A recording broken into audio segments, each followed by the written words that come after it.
상상해 보십시오. 2만 명이 넘는 인명이 희생된 공사 현장, 해저 50m 깊이를 관통하는 터널, 그리고 하늘을 향해 치솟은 거대한 구조물들을 말입니다. 고대 이집트의 피라미드나 중세 대성당과는 차원이 다른 말 그대로 불가능에 도전한 프로젝트들입니다. 주목할 점은 이 모든 것이 불과 100년 남짓한 기간에 완성되었다는 사실이죠. 인간의 야망과 공학 기술이 결합하면 어떤 결과가 나오는지 오늘 그 충격적인 사례들을 분석해 보겠습니다. 1994년 미국 토목학회가 선정한 현대 7대 불가사의 지금부터 시작합니다. 먼저 중남미의 파나마 운하부터 살펴보겠습니다. 이 거대한 수로는 그야말로 피와 땀으로 건설된 결과물입니다. 운하 건설 이전 시대를 생각해 보십시오. 선박들은 남아메리카 최남단, 그 악명 높은 케이프 혼을 우회해야 했습니다. 폭풍우가 상시로 발생하고 격렬한 파도와 예측 불가능한 해류가 선박을 집어삼키던 해역이었죠. 수많은 선박이 침몰했고 선원들은 생명을 걸고 항해해야 했습니다.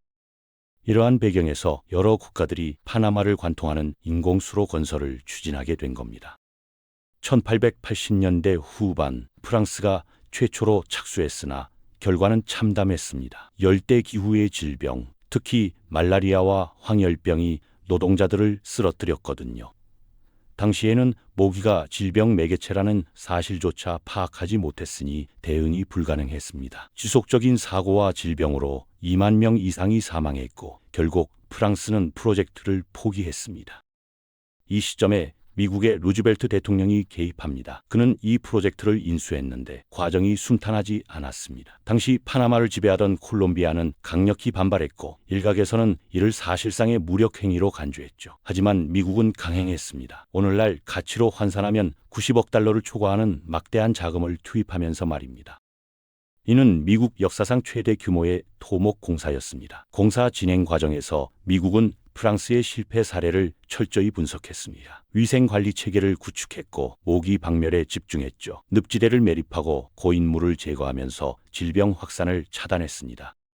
1914년 드디어 운하가 개통되었습니다. 전체 길이 약 80km, 내부에는 다수의 인공호수와 관문이 설치되어 있습니다. 관문 시스템이 핵심 기술인데 작동 원리가 매우 정교합니다. 태평양과 대서양의 해수면 고도가 상이하기 때문에 선박을 단계적으로 상승시키거나 하강시켜야 하거든요. 관문에 해수를 주입하면 선박이 상승하고 배수하면 하강하는 방식입니다. 거대한 수중 승강기 시스템이라고 볼 수 있죠. 한 척의 선박이 운하를 통과하는데 약 8시간에서 10시간이 소요되는데 이전처럼 남미 끝단을 우회하면 2주 이상 걸리던 것을 감안하면 혁명적인 변화입니다. 현재도 일일 수십 척의 대형 선박이 이 운하를 통과하면서 글로벌 물류의 핵심 동맥 역할을 수행하고 있습니다. 운하 통행료만 연간 수십억 달러에 달한다고 하니 경제적 가치가 실로 막대하죠. 유럽으로 이동하겠습니다. 영국과 프랑스를 연결하는 채널 터널, 통칭 채널입니다. 해저 50m 깊이를 관통하는 이 터널의 총 연장은 50km인데 그중 38km가 실제 해저 구간입니다. 흥미로운 점은 이 구상이 1800년대 중반부터 존재했다는 사실입니다. 나폴레옹 시대에도 유사한 계획이 있었다고 하죠. 하지만 지속적으로 연기되었는데 주된 이유는 안보 문제였습니다. 영국 입장에서는 섬국가라는 천연 방어선을 포기하는 셈이었거든요. 적대국이 터널을 통해 침공할 수 있다는 우려가 컸습니다. 특히 19세기와 20세기 초반 유럽에서 전쟁이 지속되던 시기에는 이러한 우려가 더욱 심화되었죠. 그런데 20세기 중반 이후 항공기술이 발전하면서 상황이 전환되었습니다. 어차피 적대 세력이 공격한다면 항공기나 미사일을 사용할 텐데 굳이 터널을 우려할 필요가 있느냐는 논리였습니다. 게다가 유럽 통합 움직임이 가속화되면서 경제적 필요성이 더욱 커졌죠. 결국 1980년대에 본격적인 공사가 개시되었고 1994년에 공식 개통되었습니다. 공사 방식도 독특했는데 영국 측과 프랑스 측에서 동시에 굴착하여 중간 지점에서 접합하는 방식이었습니다. 정밀한 측량 기술이 없었다면 불가능했을 겁니다. 실제로 두 터널이 만났을 때 오차가 수 센티미터에 불과했다고 하니 당시 공학 기술 수준이 얼마나 높았는지 확인할 수 있죠.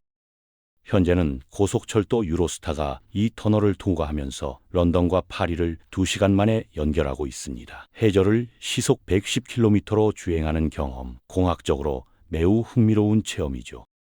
이제 수직 구조물로 시선을 전환하겠습니다. 캐나다 토론토의 CN 타워, 높이 550m의 이 거대 구조물은 2009년까지 세계 최고층 타워였습니다. 현재는 다른 건축물들에게 1위를 내줬으나 여전히 서반구에서는 최고 높이를 유지하고 있죠. 이 타워의 주요 기능은 통신, 송신입니다. 라디오, 텔레비전, 그리고 현재는 이동통신 신호까지 모두 이 타워에서 송출되고 있습니다.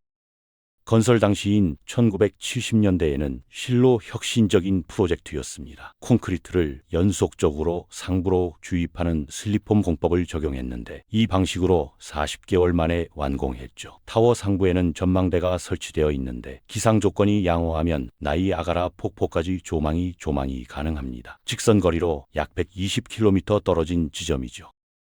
야간에는 타워 전체에 LED 조명이 점등되는데 특별한 행사마다 색상을 변경합니다. 캐나다 국경일에는 적색과 백색으로, 환경 관련 행사 시에는 녹색으로 점등하는 방식입니다. 뉴욕으로 이동하겠습니다. 엠파이어 스테이트 빌딩, 높이 381m, 102층 규모의 이 마천루는 1931년에 준공되었습니다. 당시 대공황 시기였음에도 불구하고 이러한 대규모 건축물을 시공했다는 점이 주목할 만하죠. 건설 과정도 경이로웠습니다. 최대 3,000명의 인력이 동시 투입되었고 준공까지 소요 기간은 약 1년에 불과했습니다. 현재 기준으로 봐도 매우 빠른 속도입니다. 자재 운반 및 조립 속도가 대단했는데 최고 기록을 보면 1일 4.5개층을 시공했다고 합니다. 위험도가 높은 작업이었으나 놀랍게도 사망자는 5명에 불과했습니다. 당시 안전 기준을 고려하면 기적적인 수치죠. 이 건축물이 특별한 이유는 단순히 높이 때문만이 아닙니다. 세계 최초로 100층을 돌파한 건축물이었거든요. 그중 85개층은 사무 및 상업 공간으로 활용되고 나머지는 전망대와 첨탑 내부의 공간입니다.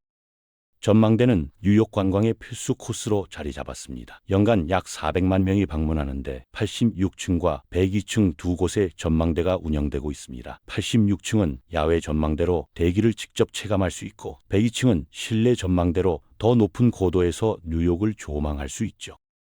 기상 조건이 양호하면 8km 밖까지 시야가 확보됩니다. 영화에도 다수 등장했는데 가장 유명한 것은 역시 1933년 영화 킹콩입니다. 거대 유인원이 여주인공을 들고 이 빌딩 정상으로 올라가는 장면, 대부분 기억하실 겁니다. 건축물 자체가 하나의 문화적 상징이 된 케이스입니다. 미국 서부로 이동하겠습니다. 샌프란시스코의 상징, 금문교입니다. 선명한 주황색으로 도색된 이 현수교는 초기 개통 당시 세계 최고 현수교였습니다. 주탑의 높이가 227m인데 당시로서는 상상하기 어려운 높이였죠. 건설에는 약 5년이 소요되었고 1937년에 개통되었습니다.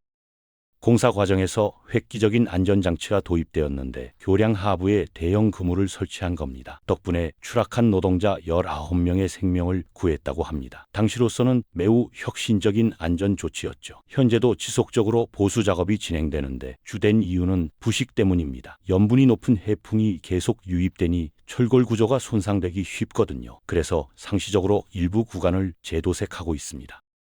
최근에는 교통관리 시스템도 고도화되었습니다. 이동식 차선을 설치하여 출퇴근 시간대에 따라 차선 방향을 조정할 수 있게 했습니다. 오전에는 샌프란시스코 진입 차선을 증설하고 저녁에는 진출 차선을 증설하는 방식이죠. 하지만 이 아름다운 교량에는 어두운 측면도 존재합니다.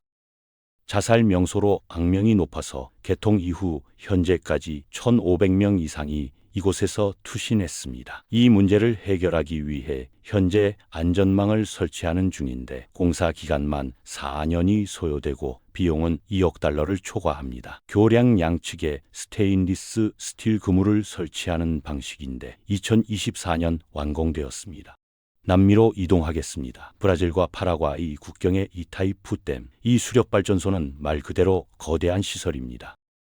2016년에 세계의 기록을 경신하면서 전 세계 수력발전소 중 최대 발전량을 기록했거든요. 연간 1억 300만 메가와트 시. 이는 파라과이 전체 전력의 90% 이상을 공급하는 규모입니다. 브라질도 이 댐에서 생산되는 전력의 상당량을 사용하고 있습니다. 댐의 길이는 7.9km, 높이는 196m입니다. 실로 거대한 규모죠.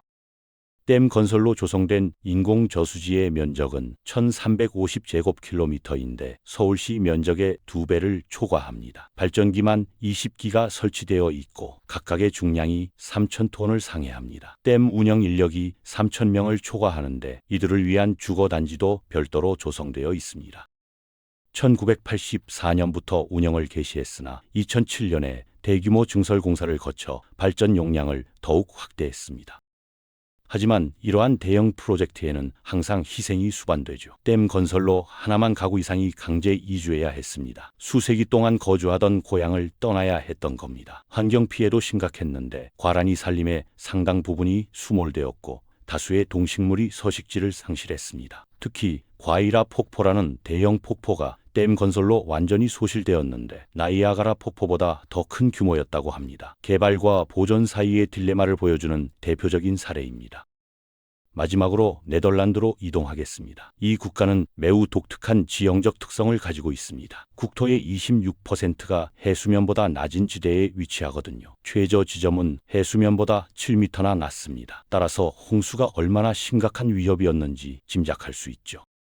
역사적으로 수차례 대규모 홍수가 발생해서 수만 명이 사망했습니다. 1953년에는 북해의 폭풍으로 인한 대홍수로 1800명 이상이 희생되었습니다. 이 사건이 델타 공사를 착수하는 직접적인 계기가 되었죠. 네덜란드는 두 가지 대규모 프로젝트를 진행했습니다. 델타 공사와 자위더르 공사입니다. 목표는 명확했습니다. 해수 유입을 차단하고 아예 신규 토지를 조성하는 것이었죠.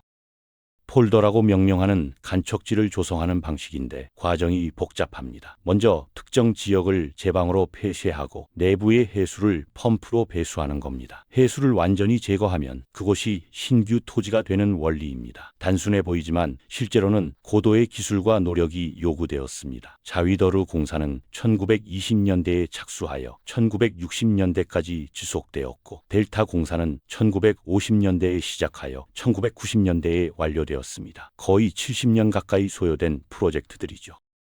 결과는 놀라웠습니다. 네덜란드는 홍수 위험을 획기적으로 감소시켰을 뿐만 아니라 해양을 매립하여 650km의 신규 토지를 조성했습니다. 제주도 면적을 초과하는 토지가 생성된 겁니다. 이렇게 조성된 토지에서 농업을 영위하고 도시를 건설했습니다. 암스테르담 공항도 이러한 간척지 위에 건설되었는데 해수면보다 4m 낮은 위치입니다. 인간이 자연과의 대결에서 승리한 대표적인 사례라고 할 수 있죠. 델타 공사의 핵심은 거대한 방조제들인데 그중 최대 규모는 길이가 9km에 달합니다. 이 방조제들은 평상시에는 개방되어 있다가 폭풍이 예측되면 자동으로 폐쇄되는 시스템을 갖추고 있습니다. 정밀한 기상 예측과 자동화 시스템이 결합된 결과물입니다. 현대의 7대 불가사의를 모두 검토했습니다. 각각의 프로젝트는 당대에는 실현 불가능해 보였던 도전이었습니다. 수만 명의 인력과 천문학적인 자금, 그리고 수십 년의 시간이 투입되었죠.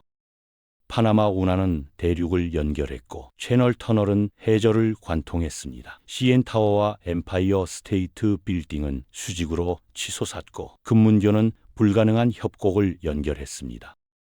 이타이프 댐은 자연의 힘을 인간이 활용 가능한 에너지로 전환했고 네덜란드의 방벽들은 해양과의 대결에서 승리했죠. 이 모든 구조물들이 증명하는 것은 하나입니다. 인간의 한계는 우리가 인지하는 것보다 훨씬 높다는 사실입니다.